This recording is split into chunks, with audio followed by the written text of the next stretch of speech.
These mirrors convert solar radiation into thermal energy with a temperature of up to 500 degrees Celsius, and they are used in large quantities in India for electricity generation, cooking and other purposes.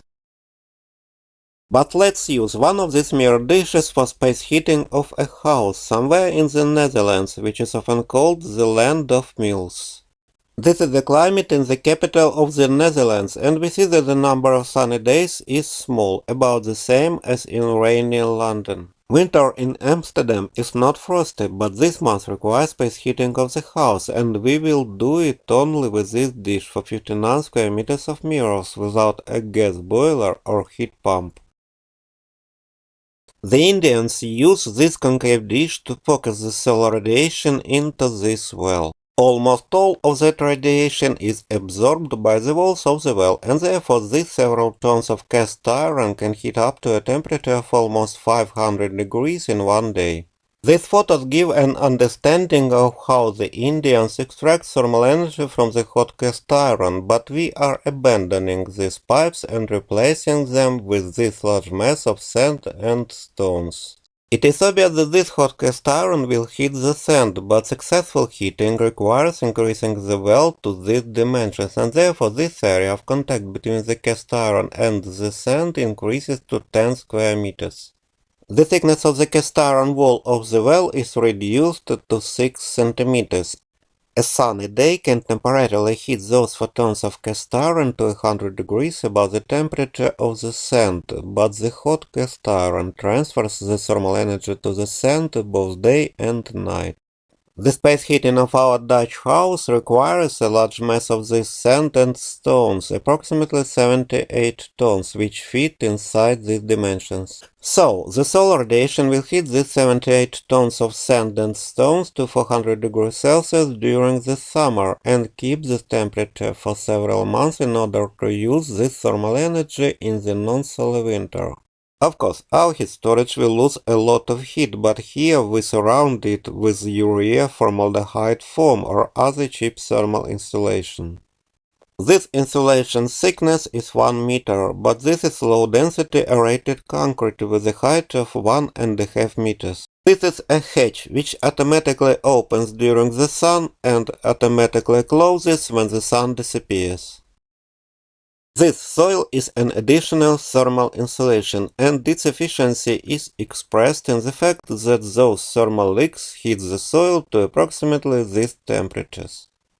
We take thermal energy for space heating of the house through this well as follows.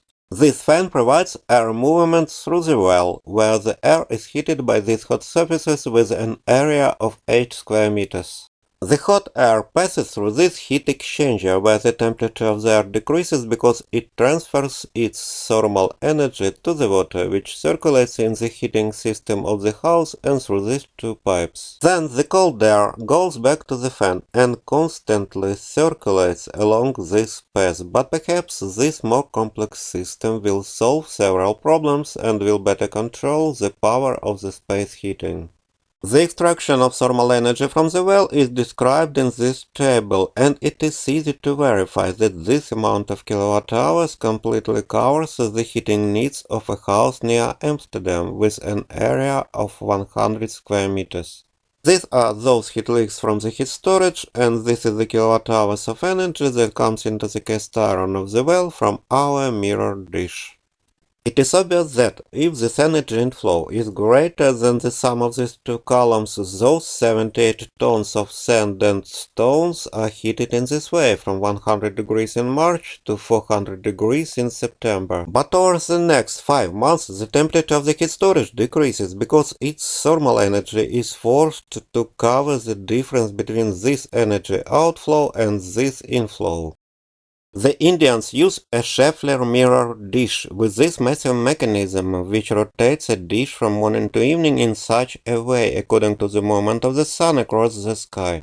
A suitable alternative are these well-known mirror dishes which are called parabolic dish and can be rotated by a similar system in two directions, but the shape of the dish must be optimal for focusing downwards at midday around the solar equinoxes. In addition, this receiver does not rotate with the dish but is fixed to the ground in this way, and unfortunately, this fixation to the ground leads to a noticeable decrease in the efficiency of a mirrored dish compared to the fixation of the receiver on a dish. That is why my future videos will describe how other types of mirrored dishes with 30 or 40 square meters of mirrors produce the same amount of thermal energy as these 60 square meters. Nevertheless, this type of mirror dish still has many possibilities to increase its efficiency. This is my estimate of the total cost of building the solar heating for one house in the Netherlands, and we see that it is expensive, but my next video will describe how we can significantly reduce this cost. It is interesting that we install 70 tons of sand and stones, not 78 tons, because the role of the remaining 8 tons is performed by those 4 tons of cast iron of the well, the materials of the walls and the upper part of the aerated concrete mass.